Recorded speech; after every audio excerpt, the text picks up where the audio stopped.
Indonesia memiliki sejarah kelam tentang korupsi.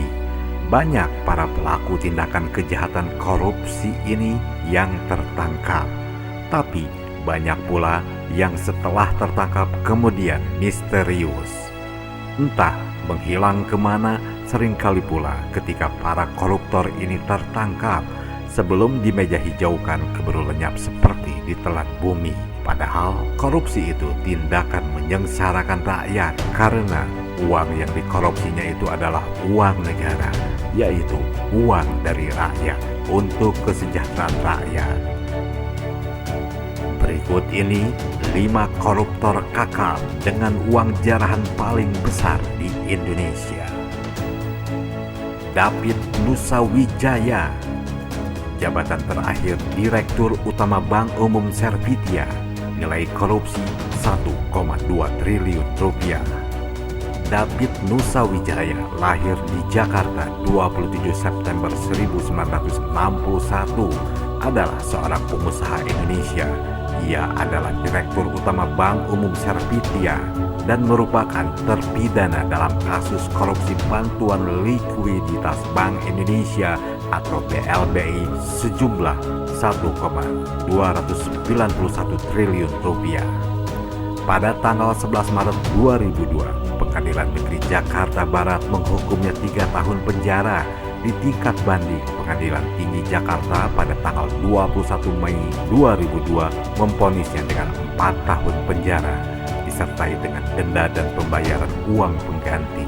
Kemudian pada tanggal 23 Juli 2003, Mahkamah Agung memvonisnya hukuman penjara selama 8 tahun dan denda sebesar 30 juta rupiah serta membayar uang pengganti sebesar 1,291 triliun rupiah. Namun, David berhasil melarikan diri sebelum dieksekusi dan menjadi salah seorang 12 buronan kakap Indonesia yang berada di luar negeri dalam sebuah operasi yang dilakukan Biro Penyelidik Federal Amerika Serikat atau FBI pada tanggal 13 Januari 2006 di Amerika Serikat.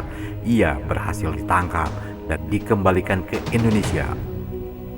Andrian Kiki Aryawan, jabatan terakhir Direktur Utama PT Bank Surya, nilai korupsi 1,5 triliun rupiah. Sekitar tahun 1989 sampai dengan 1998, bertempat di kantor PT Bank Surya di Jalan Tamrin, terpidana Bambang Sutrisno bersama terpidana Andrian Kiki Aryawan telah merugikan keuangan negara dengan cara memberikan persetujuan kredit kepada 166 perusahaan yang dibentuk oleh dan atau di bawah kendali Bambang Sutrisno yang tidak melakukan kegiatan operasional atau pure company. Pada kasus ini, negara dirugikan hampir 2 triliun rupiah. Andrian disidangkan secara in absentia dan tidak dapat dieksekusi badan berdasarkan putusan Pengadilan Tinggi DKI Jakarta yang telah mempunyai kekuatan hukum tetap karena yang bersangkutan melarikan diri ke Australia. Akhirnya, Andrian bisa diekstradisi dari Australia ke Indonesia. Penyerahan Andrian Kiki Aryawan dari pemerintah Australia kepada pemerintah Indonesia dilaksanakan pada tanggal 22 Januari 2014 bertempat di dalam pesawat Garuda. Maria Pauline Lumawa, jabatan terakhir pemilik PT Gramarindo Mega Indonesia, nilai korupsi 1,7 triliun rupiah. Maria Pauline Lumawa terlibat kasus pembobolan BNI melalui LC Bodong senilai 1,7 triliun rupiah yang melibatkan sejumlah bankir dan pengusaha lainnya. Kasus Pauline ini kemudian menyeret Komjen Polisi Suyitno Landung dengan tuduhan menerima suap mobil dan Brigjen Polisi Samuel Ismoko yang menerima cek dari Adrian Woworuntu, koleganya Maria Pauline. Selanjutnya, Hakim Ibrahim juga ikut terseret kasus ini karena tertangkap tangan oleh petugas KPK. Sesaat saat setelah menerima tas plastik berisi uang 300 juta rupiah. Pembobolan itu dilakukan dengan pengajuan 41 LC yang dilampirkan dengan 8 dokumen ekspor fiktif yang seolah-olah perusahaan itu telah melakukan ekspor. Maria Pauline Lumowa melarikan diri ke Singapura sebelum kemudian diketahui menetap di negeri kincir angin. Maria Pauline saat ini bermukim dan menjadi warga negara Belanda. Eko Adi Putranto, jabatan terakhir Komisaris Bank BHS. Nilai korupsi 2,659 triliun rupiah. Eko merupakan salah satu direktur BHS. Ia adalah anak dari Hendra Raharja, pemilik BHS. Eko yang terlibat dalam korupsi BLBI Bank BHS divonis 20 tahun penjara dan harus membayar denda sebesar 30 juta rupiah. Kasus korupsi Eko ini diduga merugikan negara mencapai 2,659 triliun rupiah. Ia melarikan diri ke Singapura dan Australia. Pengadilan Negeri Jakarta Pusat menjatuhkan vonis in absentia 20 tahun penjara.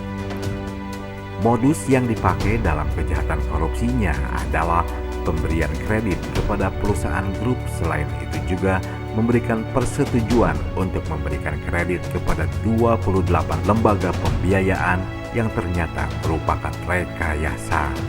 Karena kredit tersebut oleh lembaga pembiayaan disalurkan kepada perusahaan grup dengan cara dialihkan atau disalurkan dengan menerbitkan giro kepada perusahaan grup tanpa melalui proses administrasi kredit dan tidak dicatat atau dibukukan, dan selanjutnya beban pembayaran lembaga pembiayaan kepada PT BHS dihilangkan dan dialihkan kepada perusahaan grup.